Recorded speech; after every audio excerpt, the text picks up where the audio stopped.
Bonjour à tous et à toutes et bienvenue dans cette 7e vidéo sur l'apprentissage de Python. J'espère que jusqu'ici tout va bien pour vous, que le cours vous plaît.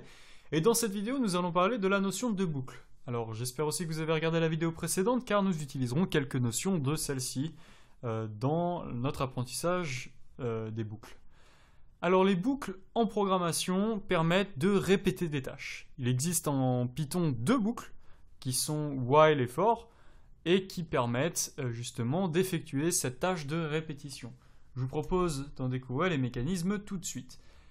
Alors la boucle while, qui d'ailleurs en anglais veut dire tant que, va tester une condition, une expression booléenne, et si cette expression booléenne nous renvoie true, à ce moment-là, elle va continuer sa tâche de répétition. C'est-à-dire qu'elle va boucler, elle va continuer de boucler.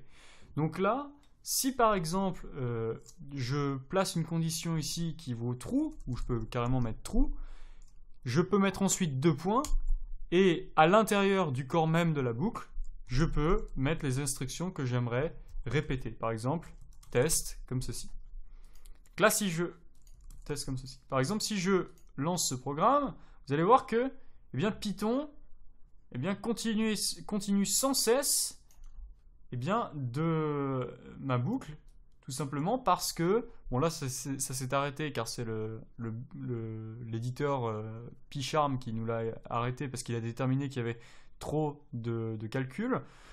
Mais en fait là ce que j'ai réalisé c'est tout simplement une boucle infinie qui ne peut pas s'arrêter car la condition ici est toujours vraie. Donc là en gros je dis tant que c'est vrai, tu effectues les instructions qui se trouvent dans le bloc de la boucle. D'accord ?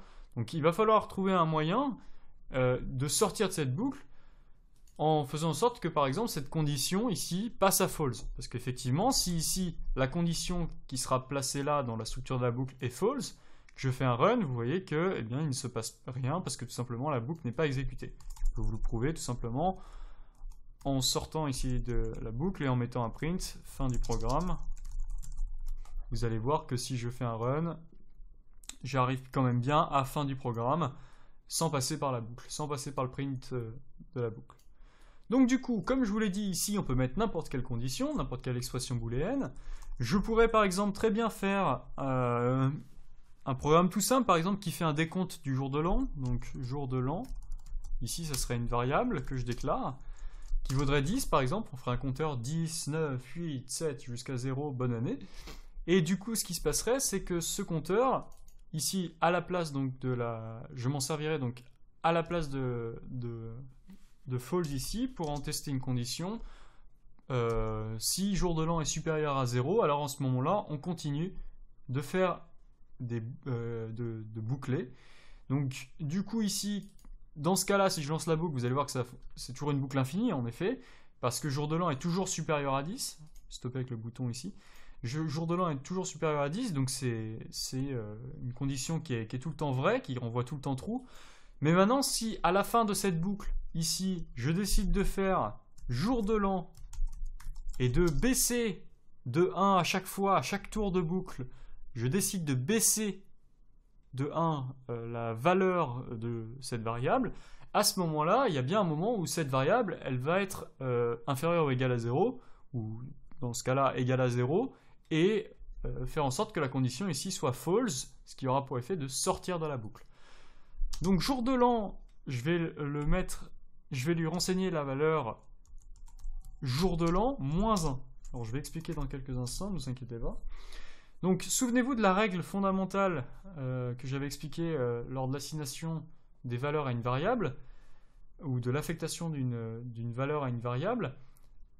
Tout ce qui se trouve à droite du signe égal est exécuté en premier et est ensuite renseigné dans la variable qui se trouve à gauche. D'accord ?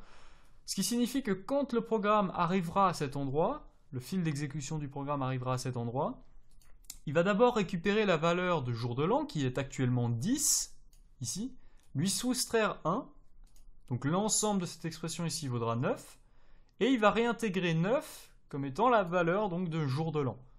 Ensuite là, on arrive à la fin de la boucle, on remonte à la boucle pour tester à nouveau donc la condition.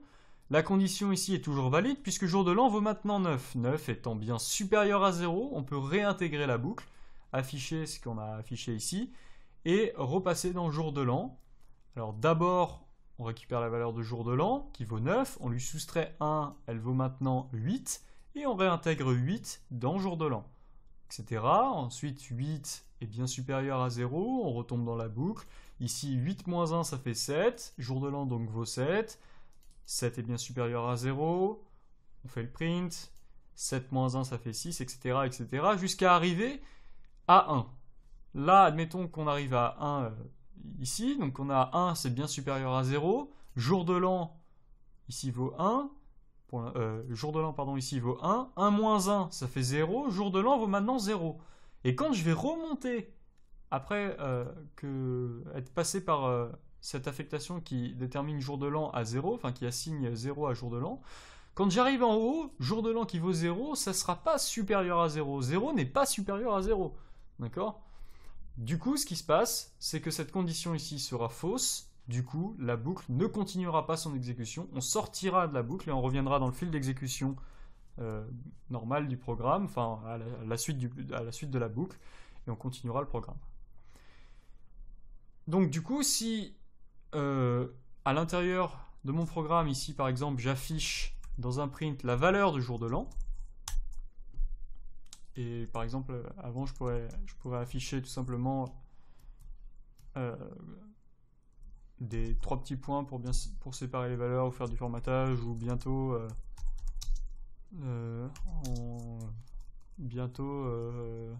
la nouvelle année par exemple, comme ceci. Maintenant, si je fais un run, vous allez voir que dans mon programme, il y a donc bientôt la nouvelle année qui est affichée. Ensuite 10, là c'est notre premier tour de boucle. On rentre dans la boucle, la condition est validée, on peut rentrer dans la boucle, etc. etc. jusqu'à qu'on arrive à 1. Ici, 1 moins 1 vaut 0. 0, c'est la valeur de jour de l'an. On remonte dans l'entête du bloc, on regarde la condition est fausse, on sort du bloc. D'ailleurs, si ici, à la fin de mon programme, je mets bonne année comme ceci, vous allez voir que c'est exécuté après la boucle. Donc du coup, le fil d'exécution de notre programme, il fonctionnerait comment ? Imaginez, alors c'est une image, hein, c'est une métaphore, imaginez que vous avez un curseur, donc visuellement là dans le code qui se balade, qui va de haut en bas, ça je l'avais déjà précisé dans une vidéo précédente. Donc il arrive là, jour de l'an, il déclare, pas de souci. Il arrive à la boucle while, il regarde d'abord la condition, si elle est vraie, il rentre dans le bloc. Le bloc d'ailleurs qui est déterminé par les 2 points qui se trouvent ici. Il rentre dans le bloc, il exécute ce qui se trouve dans le bloc, et une fois qu'il est à la fin de la boucle, le curseur il va remonter ici pour continuer son exécution, pour continuer son chemin. Il revient donc à l'entête de la boucle, il va déterminer la condition, est-ce qu'elle est vraie, est-ce qu'elle est fausse, si elle est vraie, il continue de rentrer dans la boucle, et etc., etc., etc., jusqu'à qu'à un moment la condition soit fausse, il soit le curseur, l'image de notre curseur, il est ici et il détermine que la condition est fausse. À ce moment-là, on sort de la boucle et on revient après la déclaration, enfin après le code de notre boucle, et on continue d'exécuter notre programme de haut en bas sans problème. Donc voilà, ça c'est la présentation de la boucle while. Maintenant, je vous propose de découvrir une autre boucle qui est aussi utilisée en Python, qui est aussi utilisée dans d'autres langages, mais qui n'est pas précisée de la même manière, qui n'est pas définie de la même manière dans d'autres langages comme le C ou le C++ ou le Java par exemple.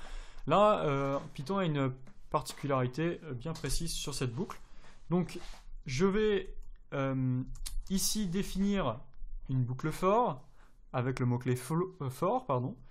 La première chose que la boucle for demande, c'est pas une condition comme la boucle while, c'est une variable. Donc là, je vais lui stipuler une variable, et en l'occurrence, je vais l'appeler i, parce que c'est une convention d'appeler les variables qui sont utilisées dans les boucles. On les appelle i si elles servent de compteur. Alors, je vais attendre la fin de mon explication avant de parler de compteur, parce que là, c'est un petit peu impromptu. Mais donc, sachez que la première chose à faire dans une boucle, c'est de définir une variable. D'accord ? On va l'appeler variable pour l'instant, comme ça, ça sera plus clair. Donc, je définis ma boucle for avec le mot-clé for, un espace, ensuite je définis la variable que je souhaite utiliser, on va l'appeler var1, ce sera plus simple. Ensuite, j'utilise le mot-clé in, d'accord? Et ensuite, je vais utiliser une liste. Alors que ça peut très bien être une liste que j'ai affectée à une valeur, par exemple, on va l'appeler liste ici, à une variable, pardon. Là, j'aurais par exemple 1, 5, hello. Ici, par exemple, 2.2. Voilà, ça pourrait très bien être une liste que j'ai déclarée là. Et ensuite, il faut que je la précise ici. D'accord? J'aurais pu très bien aussi écrire directement la liste ici, sans me poser directement, sans l'affecter à une variable avant, auparavant. D'ailleurs, c'est ce qu'on va faire. Et ensuite, je vais placer 2 points, ça va stipuler à Python que nous allons démarrer un bloc et nous avons fini donc d'écrire l'entête et nous allons démarrer le bloc de la boucle. Et dans le bloc de la boucle ici, je peux tout à fait, par exemple, faire un print. On va juste faire un print de hello. Et déjà, je vais lancer le programme tel quel pour que vous puissiez voir ce qui se passe. Donc là, j'ai 4 hello, 1, 2, 3, 4, 4 hello qui sont affichés à l'écran. Alors, je vais essayer de deviner pourquoi. Est-ce que vous avez une petite idée déjà, juste en lisant ça, juste c'est du bon sens. Alors oui, effectivement, si vous l'avez trouvé, eh ben, c'est super. En fait, dans la liste, on a 4 éléments. D'accord? On a l'élément 1, l'élément 2, l'élément 3 et l'élément 5, et l'élément 4, qui sont indexés de 0 à 3. D'accord? 0, 1, 2, 3. Souvenez-vous des index. Donc je vous invite à revoir la vidéo précédente si ce n'est pas déjà fait. Et donc on a bien bouclé 4 fois parce que on a ici bouclé sur 4 éléments. D'accord? Le principe de la boucle for, c'est de boucler sur des éléments qui se trouvent dans un conteneur. D'accord? Comme une liste, une tuple par exemple. Donc là en l'occurrence, j'ai bouclé 4 fois. Et ce qui est intéressant de savoir, c'est qu'à chaque tour de boucle, à chaque fois qu'on exécute un tour de boucle, la variable que l'on aura déclarée dans l'entête va prendre au fur et à mesure la valeur de l'élément sur lequel on se trouve. C'est-à-dire que lors du premier tour de boucle, var1 que j'ai déclaré ici prendra pour valeur l'élément 1. D'accord? L'élément à l'index 0, qui a la valeur 1 dans ce cas-là. Au deuxième tour de boucle, on remonte en haut de la boucle, on va à l'élément 2, et var1 maintenant va prendre comme valeur 5. On exécute la boucle, on remonte à l'entête de la boucle, var1 va maintenant prendre une chaîne de caractères en valeur, pardon, pas en paramètre, en valeur, qui vaut hello, en l'occurrence. Donc ça c'est le troisième tour de boucle, et le quatrième tour de boucle, maintenant var1 ici va prendre en valeur, excusez-moi, la valeur donc 2.2. D'accord? Et ça c'est assez intéressant parce que du coup, var1 est une référence des différents éléments de la liste. Ça veut dire que je vais pouvoir par exemple, ici, admettons, afficher dans mon print les éléments de la liste. Je vais les convertir en chaîne de caractères pour être sûr que ils soient tous une chaîne de caractères. Pour faire la concaténation ici, effectivement, je ne peux pas utiliser un nombre, concaténer un nombre à une chaîne de caractères. Donc je m'assure que quoi qu'il arrive, ce qui est contenu dans la variable 1, ici, var1, est bien de type string. C'est pour ça que je passe par la fonction string qui va me convertir le contenu de ma var1 en string. Enfin, c'est plutôt qui va me retyper, quoi qu'il arrive, en string ma var1. Donc du coup, vous voyez maintenant l'intérêt d'avoir déclaré ici cette variable qui va successivement prendre les valeurs qui se trouvent dans la liste.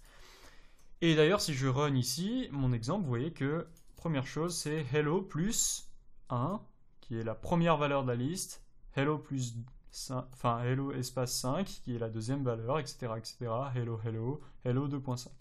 Là, vous voyez qu'en fait, toutes ces valeurs sont les valeurs successivement parcourues par la boucle for et qui sont à chaque fois stockées dans la variable qu'on aura déclarée ici. Et c'est pour ça qu'en général, c'est pas pour ça, mais c'est en général cette variable on l'appelle i, d'accord? Probablement pour itérateur. itérations. Moi, du moins, c'est l'idée que je m'en suis fait de cette convention. Donc ça marche aussi. Donc là, vous voyez qu'on a déclaré une liste. Alors, on pourrait très bien dire que ici, si on déclare 4 éléments, on a une boucle while, par exemple, avec un compteur, comme on avait fait tout à l'heure, vous savez, jour de l'an. Si on devait refaire d'ailleurs l'exemple du jour de l'an, on aurait pu le faire de cette manière. 1, 2, 3, 4, 5, 6, 7, 8, 9. Il faut juste qu'on ait 10 valeurs. 1, 2, 3, 5, 6, 7, 8, 9 et 10. Je prends n'importe quoi juste pour vous montrer que ça peut être n'importe quoi. Donc là, on a 10 éléments dans la liste. La variable ici ne nous intéresse absolument pas, on ne va pas s'en servir dans notre cas. Mais là, je pourrais mettre bientôt la bonne année, comme ceci. On a le droit aux caractères spéciaux dans la console. Voilà. Donc bientôt la bonne année, vous voyez que ça le met 10 fois. Par contre, si j'avais voulu afficher vraiment le compteur 1, 2, 3, 4, 5, 6, 7, 8, 9, 10, ce que j'aurais dû faire, c'est d'abord écrire 10, 9, 8, 7, 6, 5, 4, 3, 2, 1, comme ceci. Et là, à ce moment-là, j'aurais pu ici faire un print du compteur, comme ceci, puisque successivement, il va prendre la valeur 10, 9, 8, 7, 6, etc. Donc là, si je fais un run, hello world, vous voyez que ça me met bien 10, 9, 8, 7, 6, 5, 4, 3, 2, 1. Par contre, si je me trompe et qu'ici, par exemple, je mets Toto, il va quand même prendre, c'est pas juste une incrémentation d'une variable, c'est vraiment on parcourt le contenu de la liste. Donc là, ça me met bien Toto. D'accord ?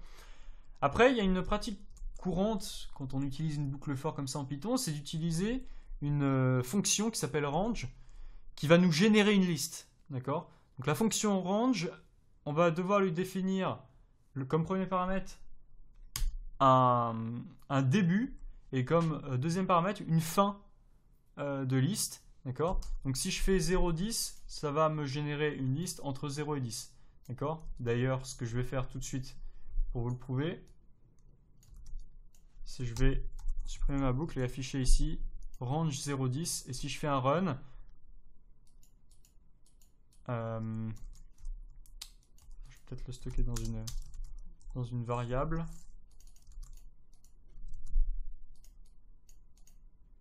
Non, ça ne fonctionne pas. Peut-être mettre juste un seul paramètre. Non, ça ne fonctionne pas. Vous voyez qu'en fait, ça me renvoie 0 et 10 à chaque fois.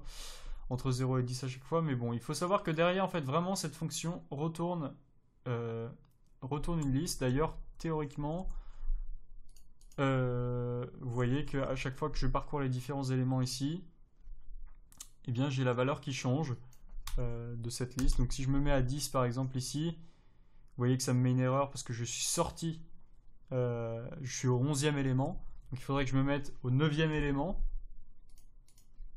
Et vous voyez que ça me met bien 9. Donc là, j'ai une liste qui va de 0 à 9. Ça veut dire que la dernière valeur ici n'est pas inclue. Donc il faudrait que je fasse de 1 à 11 pour avoir les 10 éléments générés dans ma liste. Et du coup, si je reviens sur ma boucle for ici, hop, ce qui se passe, c'est que quand je génère un range ici, ça va être une liste que je vais pouvoir parcourir grâce à ma boucle for, et à chaque fois, successivement, stocker dans la variable i les valeurs de ma liste qui a été générée par Python.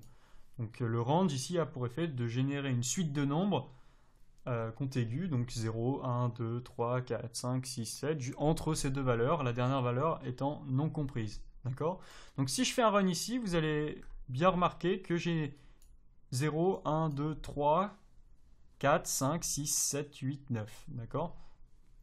Donc on n'a pas commencé par 10. Si j'avais voulu commencer par 10, si j'avais voulu aller jusqu'à 10, ce que j'aurais dû faire, c'est de 1 à 11, puisque 11 n'est pas compris.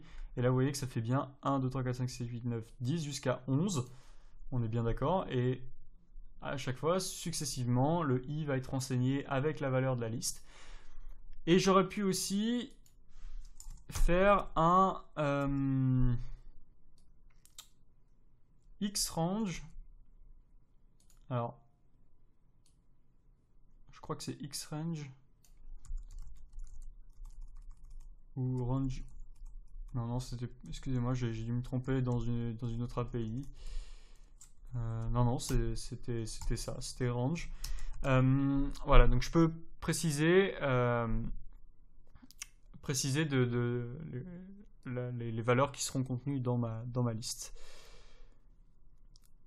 Du coup, maintenant qu'on a découvert donc ces deux types de boucles, je vais vous présenter une dernière notion sur les boucles, enfin deux dernières notions sur les boucles qui sont vraiment importantes. C'est la notion de break et de continue. Alors, je vais reprendre ma boucle while. Je vais refaire un exemple tout bête avec une condition true.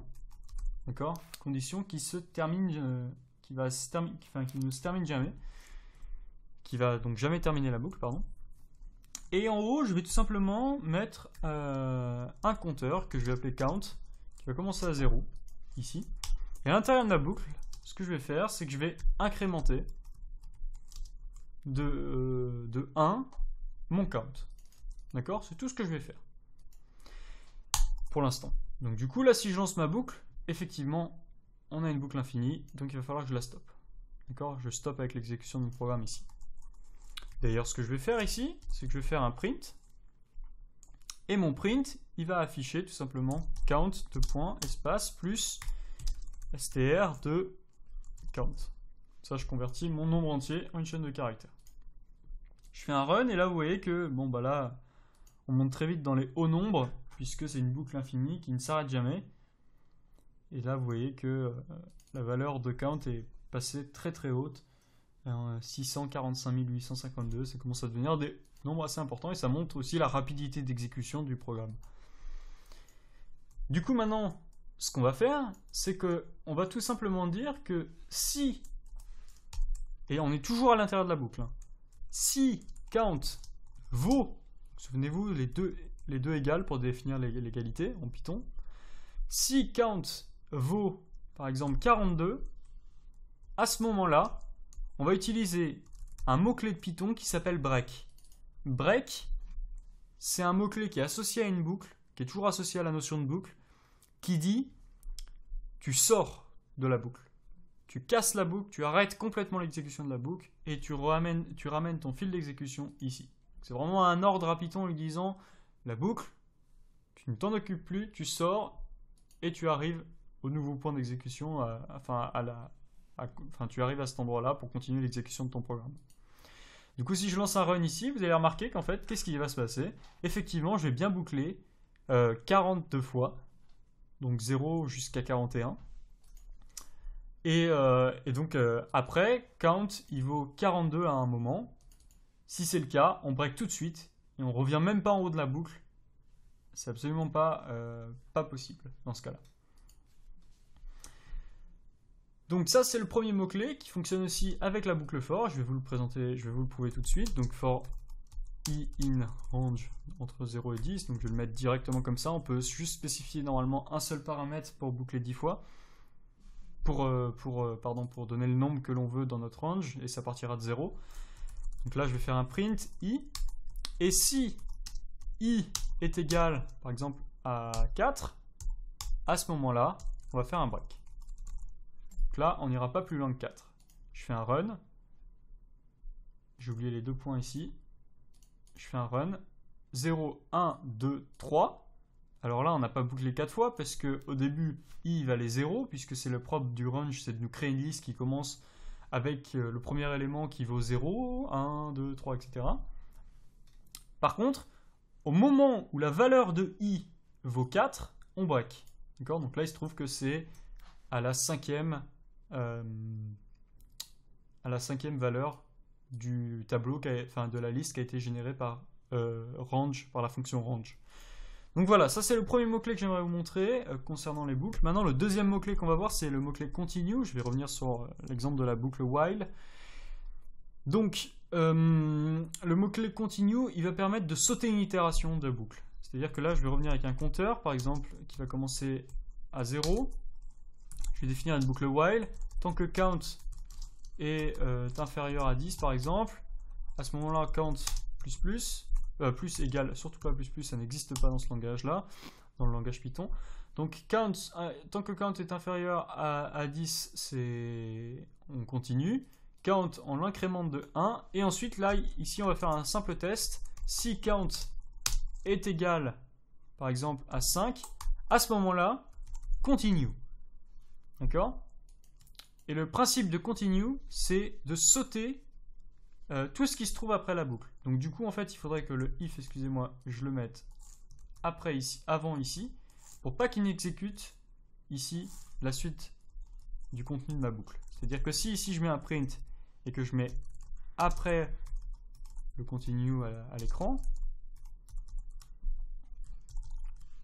ici, vous allez voir que dans le cas où count est égal à 5, on ne passera jamais dans ce print-là, puisque le continue aura pour effet tout simplement de remonter directement à l'entête du bloc de la boucle while et de reprendre une nouvelle itération.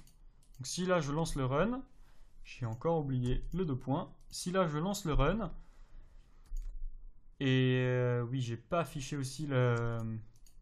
J'ai pas affiché la valeur de count, je vais l'afficher ici, print count.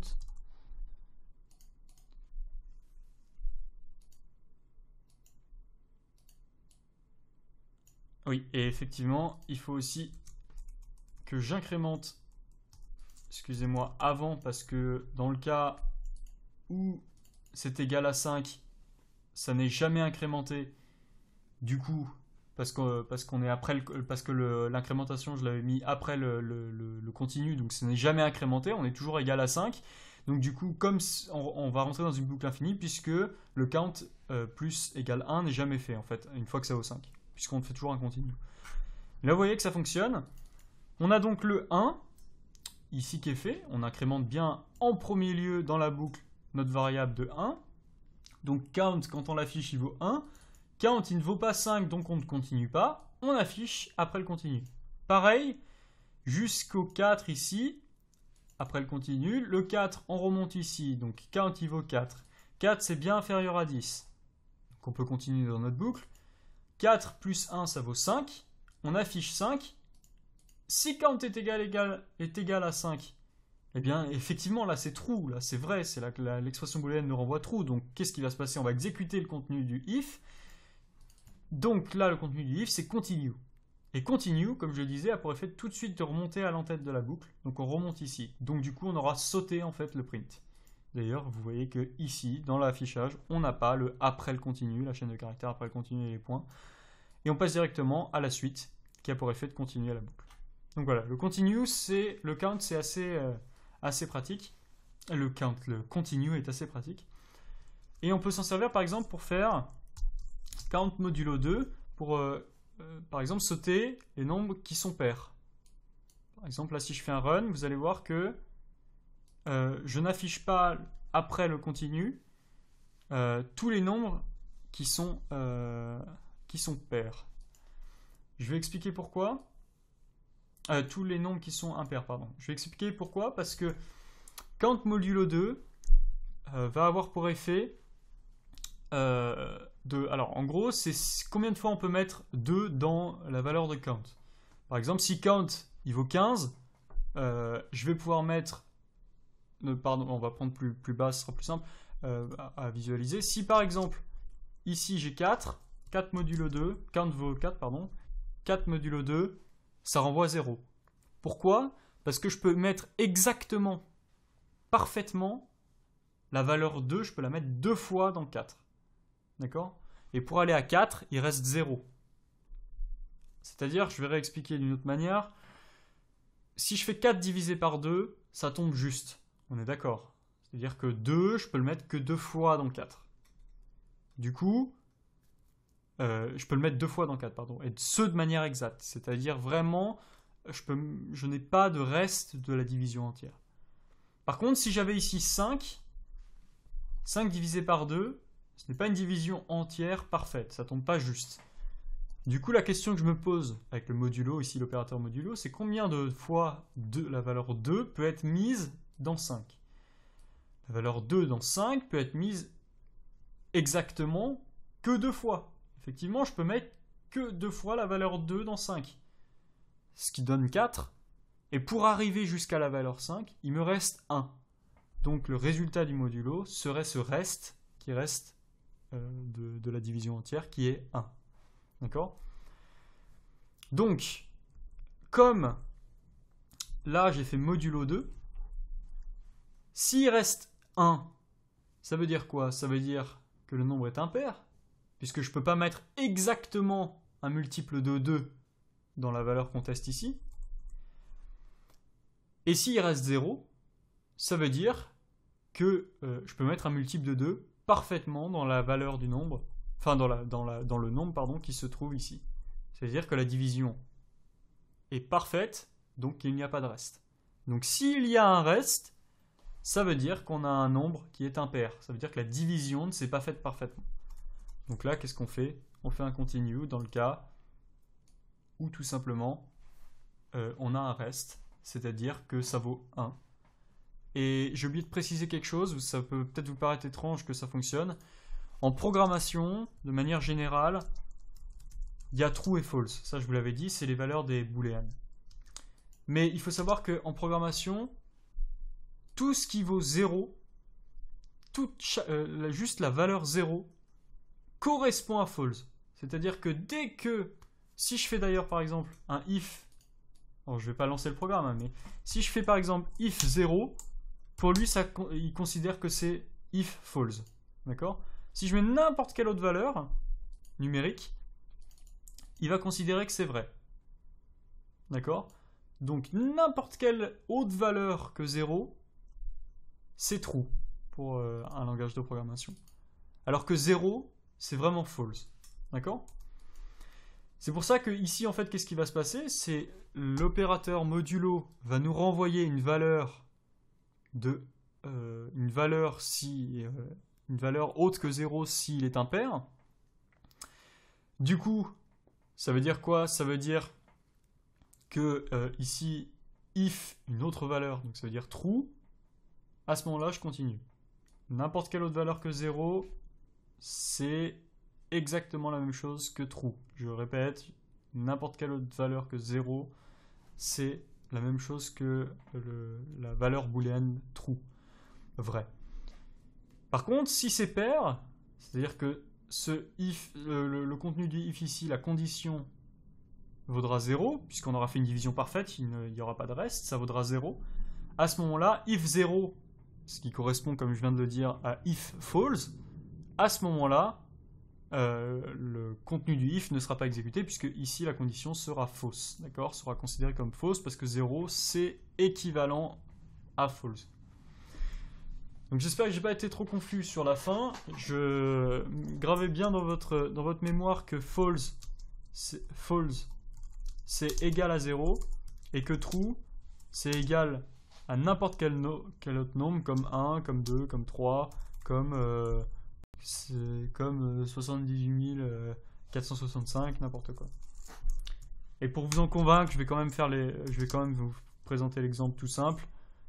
Si par exemple n'importe quel nombre, attention, il faut que ce soit un nombre, 2 points, print dans le if.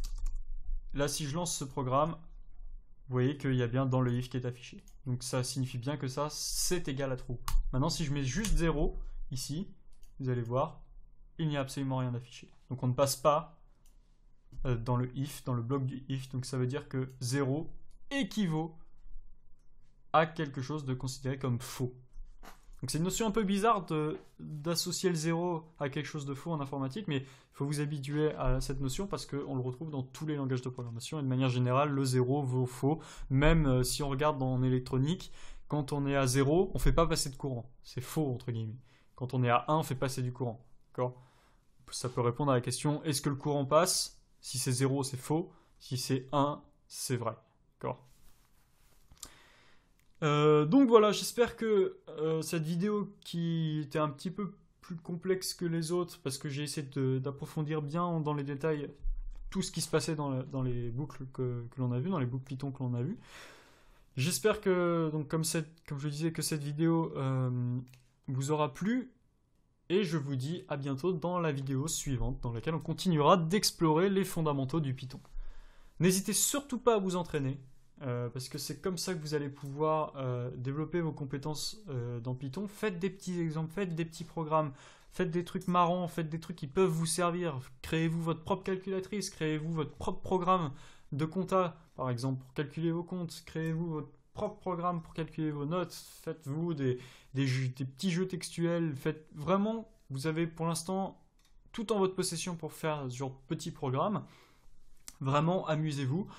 Et vous allez voir qu'avec la pratique, eh bien, si vous comprenez tous les outils, toutes les composantes de ce langage, vous allez vraiment pouvoir faire des super scripts.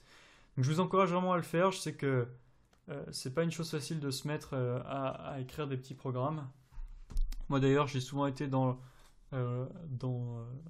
des bouquins à les lire de A à Z sans pratiquer. C'est une erreur que j'ai tendance souvent encore à faire quand j'apprends de nouveaux langages, mais je vous invite vraiment à pratiquer. D'autre part, n'hésitez pas à vous abonner aussi à la chaîne Tout Apprendre et à partager cette vidéo si elle vous a plu et si vous pensez que ça peut aider vos proches ou vos connaissances. Sur ce, merci de l'avoir suivi jusqu'au bout et je vous dis à bientôt dans la suite.